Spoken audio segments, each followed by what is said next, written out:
प्रिय दर्शकों, कल्पना कीजिए, स्वर्ग खतरे में है, देवता कमजोर पड़ चुके हैं और दानव हावी हो गए हैं। स्थिति ऐसी कि देवताओं को अपने सबसे बड़े दुश्मन से हाथ मिलाना पड़ा।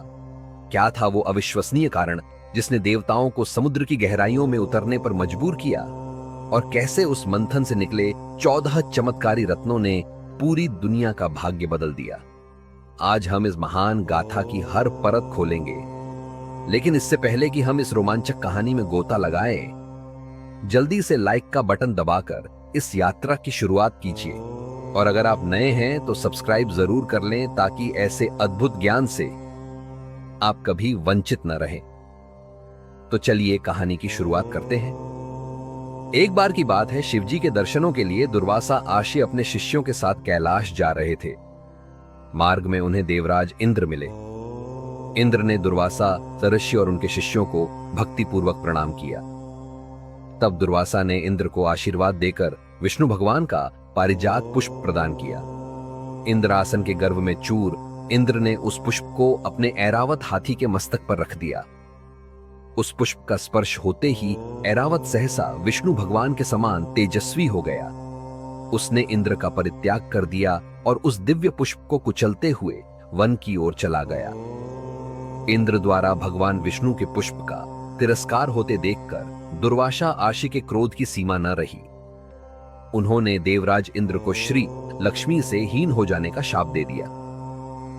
दुर्वासा मुनि के शाप के फलस्वरूप लक्ष्मी उसी क्षण स्वर्ग लोक को छोड़कर अदृश्य हो गई। लक्ष्मी के चले जाने से इंद्र आदि देवता निर्बल और श्रीहीन हो गए। उनका वैभव लुप्त हो गया। इंद्र को बलहीन जानकर दैत्यों ने स्वर्ग पर आक्रमण कर दिया और देवगण को पराजित करके स्वर्ग के राज्य पर अपनी परचम फहरा दिया। तब इंद्र देवगुरु बृहस्पति और अन्य देवताओं के साथ ब्रह्मा जी की सभा में उपस्थित हुए। तब ब्रह्मा जी बोले, देवेंद्र, भगवान विष्णु के भोगरूपी पुष्प का अपमान करने के कारण रुष्ट होकर भगवती लक्ष्मी तुम्हारे पास से चली गई है। उन्हें पुनः प्रसन्न करने के लिए तुम भगवान नारायण की कृपा दृष्टि प्राप्त करो। उनके आशीर्वाद से तुम्हें खोया वैभव पुनः मिल जाएगा। इस प्रकार ब्रह्मा जी ने इंद्र को आश्वस्त किया और उन्हें लेकर भगवान विष्णु की शरण में पहुंचे।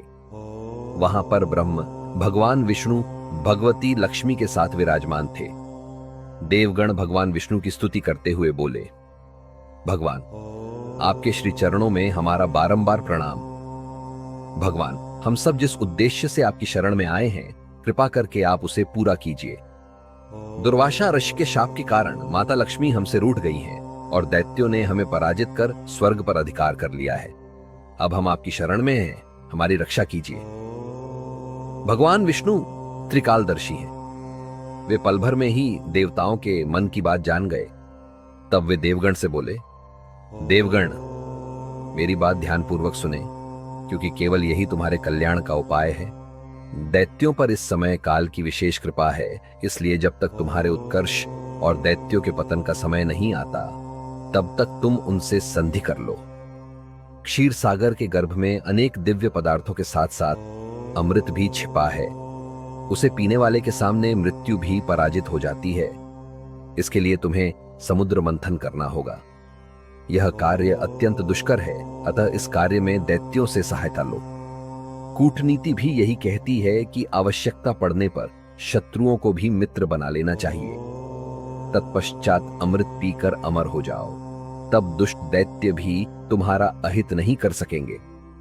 देवगण, वे जो शर्त रखें उसे स्वाकीर कर लें। यह बात याद रखें कि शांति से सभी कार्य बन जाते हैं, क्रोध करने से कुछ नहीं होता।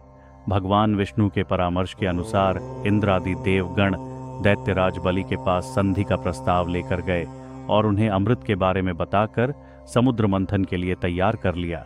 इसी समय मेघ के समान गंभीर स्वर में आकाशवाणी हुई, देवताओं और दैत्यों, तुम क्षीर समुद्र का मंथन करो। इस कार्य में तुम्हारे बल की वृद्धि होगी, इसमें तनिक भी संदेह नहीं है। मंदराचल को मथानी और वासुकी नाग को रस्सी बनाओ। फिर देवता और दैत्य मिलकर मंथन आरंभ करो। ये आकाशवाणी सुनकर सहस्त्रों दैत्य और देवता समुद्र मंथन के लिए उद्यत हो सुवर्ण के सदृश कांतिमान मंदराचल के समीप गए। वह पर्वत सीधा, गोलाकार, बहुत मोटा और अत्यंत प्रकाशमान था। अनेक प्रकार के रत्न उसकी शोभा बढ़ा रहे थे। चंदन, पारिजात, नागकेशर, जायफल और चंपा आदि भांति भांति के वृक्षों से वह हरा भरा दिखाई देता था।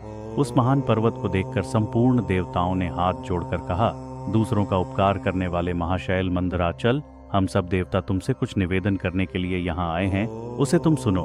उनके यों कहने पर मंदराचल ने देहधारी पुरुष के रूप में प्रकट होकर कहा, देवगण, आप सब लोग मेरे पास किस कार्य से आए हैं, उसे बताइए। तब इंद्र ने मधुर वाणी में कहा, मंदराचल, तुम हमारे साथ रहकर एक कार्य में सहायक बनो। हम समुद्र को मटकर उससे अमृत निकालना चाहते हैं। इस कार्य के लिए तुम मथानी बन जाओ। मंदराचल ने बहुत अच्छा कहकर उनकी आज्ञा स्वीकार की और देव कार्य की सिद्ध के लिए देवताओं, दैत्यों तथा विशेषतः इंद्र से कहा, पुण्यात्मा देवराज, आपने अपने वज्र से मेरे दोनों पंख काट डाले हैं, फिर आप लोगों के कार्य की सिद्ध के लिए वहां तक मैं चल कैसे सकता हूं। तब संपूर्ण देवताओं और दैत्यों ने उस अनुपम पर्वत को क्षीर समुद्र तक ले जाने की इच्छा से उखाड़ लिया, परंतु वे उसे धारण करने में समर्थ न हो सके। वह महान पर्वत उसी समय देवताओं और दैत्यों के ऊपर गिर पड़ा। कई कुचले गए, कई मर गए, कई मूर्छित हो गए, कई एक दूसरे को कोसने और चिल्लाने लगे तथा कुछ लोगों ने बड़े क्लेश का अनुभव किया। इस प्रकार उनका उद्यम और उत्साह भंग हो गया। वे देवता और दानव सचेत होने पर जगदीश्वर भगवान विष्णु की स्तुति करने लगे। शरणागत वत्सल महाविष्णु, हमारी रक्षा कीजिए, रक्षा कीजिए। आपने ही इस संपूर्ण चराचर जगत को व्याप्त कर रखा है। उस समय देवताओं का कार्य सिद्ध करने के लिए गरुड़ की पीठ पर बैठे हुए भगवान विष्णु सहसा वहां प्रकट हो गए। वे सबको अभय देने वाले हैं। उन्होंने देवताओं और दैत्यों की ओर दृष्टिपात करके खेल खेल में ही उस महान पर्वत को उठाकर गरुड़ की पीठ पर रख लिया। फिर वे देवताओं और दैत्यों को क्षीर समुद्र के उत्तर तट पर ले गए और पर्वत श्रेष्ठ मंदराचल को समुद्र में डालकर तुरंत वहां से चल दिए। तदनंतर सब देवता दैत्यों को साथ लेकर वासुकी नाग के समीप गए और उनसे भी अपनी प्रार्थना स्वीकार कराई। इस प्रकार मंदराचल को मथानी और वासुकी नाग को रस्सी बनाकर देवताओं और दैत्यों ने क्षीर समुद्र का मंथन आरंभ किया। इतने में ही वह पर्वत समुद्र में डूबकर रसातल को जा पहुंचा। तब लक्ष्मीपति भगवान विष्णु ने कच्छप रूप धारण करके तत्काल ही मंदराचल को ऊपर उठा दिया। उस समय यह एक अद्भुत घटना हुई। फिर जब देवता और दैत्यों ने मत्थानी को घुमाना आरंभ किया, तब वह पर्वत बिना गुरु के ज्ञान की भांति कोई सुदृढ़ आधार न होने के कारण इधर उधर डोलने लगा। यह देख परमात्मा भगवान विष्णु स्वयं ही मंदराचल के आधार बन गए और उन्होंने अपनी चारों भुजाओं से मत्थानी बने हुए उस पर्वत को भली भांति पकड़कर उसे सुखपूर्वक घुमाने योग्य बना दिया। तब अत्यंत बलवान देवता और दैत्य एकीभूत हो अधिक जोर लगाकर क्षीर समुद्र का मंथन करने लगे।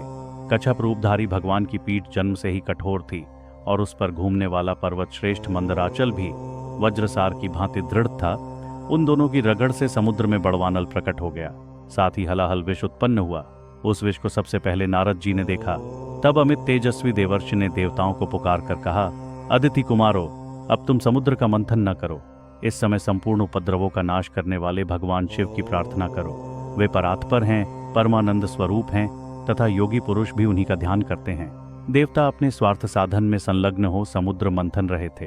वे अपनी ही अभिलाषा में तन्मय होने के कारण नारद जी की बात नहीं सुन सके। केवल उद्यम का भरोसा करके वे क्षीर सागर के मंथन में संलग्न थे। अधिक मंथन से जो हलाहल विष प्रकट हुआ वह तीनों लोकों को भस्म कर देने वाला था। वह प्रौढ़ विष देवताओं का प्राण लेने के लिए उनके समीप आ पहुंचा और ऊपर नीचे तथा संपूर्ण दिशाओं में फैल गया। समस्त प्राणियों को अपना ग्रास बनाने के लिए प्रकट हुए उस कालकूट विष को देखकर वे सब देवता और दैत्य हाथ में पकड़े हुए नागराज वासुकी को मंदराचल पर्वत सहित वहीं छोड़ भाग खड़े हुए। उस समय उस लोक संहारकारी कालकूट विष को भगवान शिव ने स्वयं अपना ग्रास बना लिया। उन्होंने उस विष को निर्मल निर्दोष कर दिया। इस प्रकार भगवान शंकर की बड़ी भारी कृपा होने से देवता, असुर, मनुष्य तथा संपूर्ण त्रिलोकी की उस समय कालकूट विष से रक्षा हुई। तदनंतर भगवान विष्णु के समीप मंदराचल को मत्थानी और वासुकी नाग को रस्सी बनाकर देवताओं ने पुण्य समुद्र मंथन आरंभ किया। तब समुद्र से देव कार्य की सिद्धि के लिए अमृतमयी कलाओं से परिपूर्ण चंद्रदेव प्रकट हुए। संपूर्ण देवता, असुर और दानवों ने भगवान चंद्रमा को प्रणाम किया और गर्गाचार्य जी से अपने अपने चंद्र बल की यथार्थ रूप से जिज्ञासा की। उस समय गर्गाचार्य जी ने देवताओं से कहा, इस समय तुम सब लोगों का बल ठीक है। तुम्हारे सभी उत्तम ग्रह केंद्र स्थान में, लग्न में, चतुर्थ स्थान में, सप्तम स्थान में और दशम स्थान में हैं चंद्रमा से गुरु का योग हुआ है। बुध, सूर्य, शुक्र, शनि और मंगल भी चंद्रमा से संयुक्त हुए हैं। इसीलिए तुम्हारे कार्य की सिद्धि के निमित्त इस समय चंद्रबल बहुत उत्तम है। यह गोमंत नामक मुहूर्त है जो विजय प्रदान करने वाला है। महात्मा गर्ग जी के इस प्रकार आशीर्वासन देने पर महाबली देवता गर्जना करते हुए बड़े वेग से समुद्र मंथन करने लगे। मथे जाते हुए समुद्र के चारों ओर बड़े जोर की आवाज उठ रही थी। इस बार के मंथन से देव कार्यों की सिद्धि के लिए साक्षात सुरभि कामधेनु प्रकट हुई। उन्हें काले, श्वेत, पीले, हरे तथा लाल रंग की सैकड़ों गौएं घेरे हुए थीं। उस समय राशियों ने बड़े हर्ष में भरकर देवताओं और दैत्यों से कामधेनु के लिए याचना की और कहा, आप सब लोग मिलकर भिन्न भिन्न गोत्र वाले ब्राह्मणों को कामधेनु सहित इन संपूर्ण गौं का दान अवश्य करें। ऋषियों के याचना करने पर देवताओं और दैत्यों ने भगवान शंकर की प्रसन्नता के लिए वे सब गौएं दान कर दी तथा यज्ञ कर्मों में भली भांति मन को लगाने वाले उन परम मंगलमय महात्मा ऋषियों ने उन गौं का दान स्वीकार किया। तत्पश्चात सब लोग बड़े जोश में आकर क्षीर सागर को मतने लगे। तब समुद्र से कल्प वृक्ष, पारिजात, आम का वृक्ष और संतान, ये 4 दिव्य वृक्ष प्रकट हुए। उन सबको एकत्र रखकर देवताओं ने पुण्य बड़े वेग से समुद्र मंथन आरंभ किया। इस बार के मंथन से रत्नों में सबसे उत्तम रत्न कौस्तुभ प्रकट हुआ, जो सूर्यमंडल के समान परम कांतिमान था। वह अपने प्रकाश से तीनों लोकों को प्रकाशित कर रहा था। देवताओं ने चिंतामणि को आगे रखकर कौस्तुभ का दर्शन किया और उसे भगवान विष्णु की सेवा में भेंट कर दिया।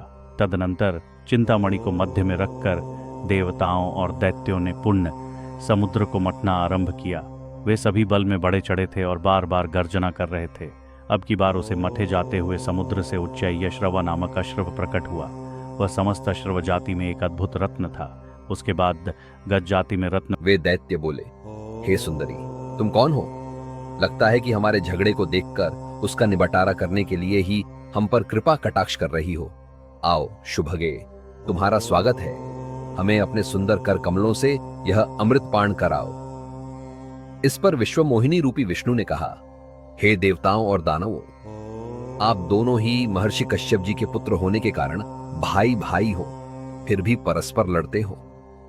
मैं तो स्वेच्छाचारिणी स्त्री हूं। बुद्धिमान लोग ऐसी स्त्री पर कभी विश्वास नहीं करते। फिर तुम लोग कैसे मुझ पर विश्वास कर रहे हो? अच्छा यही है कि स्वयं सब मिलकर अमृत पान कर लो। विश्वमोहिनी के ऐसे नीति कुशल वचन सुनकर उन कामांध दैत्यों, दानवों और असुरों को उस पर और भी विश्वास हो गया। वे बोले, सुंदरी, हम तुम पर पूर्ण विश्वास है। तुम जिस प्रकार बांटोगी हम उसी प्रकार अमृत पान कर लेंगे। तुम ये घट ले लो और हम सभी में अमृत वितरण करो। विश्वमोहिनी ने अमृत घट लेकर देवताओं और दैत्यों को अलग अलग पंक्तियों में बैठने के लिए कहा। उसके बाद दैत्यों को अपने कटाक्ष से मदहोश करते हुए देवताओं को अमृत पान कराने लगे। दैत्य उनके कटाक्ष से ऐसे मदहोश हुए कि अमृत पीना ही भूल गए। भगवान की इस चाल को राहु नामक दैत्य समझ गया। वह देवता का रूप बनाकर देवताओं में जाकर बैठ गया और प्राप्त अमृत को मुख में डाल दिया। जब अमृत उसके कंठ में पहुंच गया तब चंद्रमा तथा सूर्य ने पुकार कर कहा कि ये राहु दैत्य है। यह सुनकर भगवान विष्णु ने तत्काल अपने सुदर्शन चक्र से उसका सिर गर्दन से अलग कर दिया। अमृत के प्रभाव से उसके सिर और धड़ राहु और केतु नाम के 2 ग्रह बनकर अंतरिक्ष में स्थापित हो गए। वे ही बैर भाव के कारण सूर्य और चंद्रमा का ग्रहण कराते हैं। इस तरह देवताओं को अमृत पिलाकर भगवान विष्णु वहां से लोप हो गए। उनके लोप होते ही दैत्यों की मदहोशी समाप्त हो गई। वे अत्यंत क्रोधित हो देवताओं पर प्रहार करने लगे। भयंकर देवासुर संग्राम आरंभ हो गया, जिसमें देवराज इंद्र ने दैत्यराज बलि को परास्त कर अपना इंद्रलोक वापस ले लिया। तो देखा आपने, समुद्र मंथन सिर्फ देवताओं और दानवों का संघर्ष नहीं था, बल्कि अहंकार, बलिदान, विश्वासघात और अंत में न्याय की जीत की कहानी थी। यह कहानी हमें सिखाती है कि महान उद्देश्य के लिए दुश्मन से भी हाथ मिलाना पड़ सकता है और हर अमृत से पहले कालकूट विष जरूर आता है। आपको यह कहानी कैसी लगी कमेंट में लिखकर जरूर बताइए। अगर आपने इस वीडियो से कुछ नया सीखा तो इसे लाइक करें, अपने दोस्तों और परिवार के साथ शेयर करें और ऐसे ही अद्भुत पौराणिक रहस्यों को जानने के लिए हमारे चैनल को अभी सब्सक्राइब करें। मिलते हैं अगली रहस्यमय कहानी में।